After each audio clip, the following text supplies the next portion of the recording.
আপনার 5 কিলো মাছ যদি হয়, সঠিকভাবে ইঞ্জেকশন হয়, আপনার 1 লাখের উপর বাচ্চা হয়ে যেতে পারে। 30 থেকে 40,000 টাকার মধ্যে পুরো সেট আপ রেডি করে ফেলতে হবে। এতে মোটামুটি 2 লাখ বাচ্চা একসাথে থাকতে পারে। আমার বছরে মোটামুটি শিঙি ধরুন 10 থেকে 12 লাখ বেরিয়ে যাচ্ছে, মাগুর 3 থেকে 4 লাখ বেরোচ্ছে, এরপর পাবদা থাকছে, পাবদাও মোটামুটি 2 লাখ 2.5 লাখ বেরিয়ে যাচ্ছে। ওকে, রাশিয়া থেকে ফিরে অনুপবাবু হলেন সফল মাছ চাষি।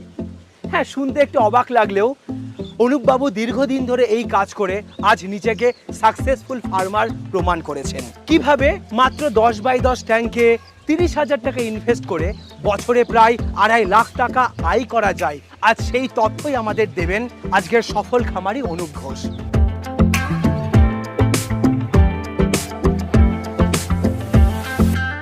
যে কোনো ব্যবসা করার আগে অবশ্যই সেটা যাচাই করে নেবেন, কারণ প্রত্যেক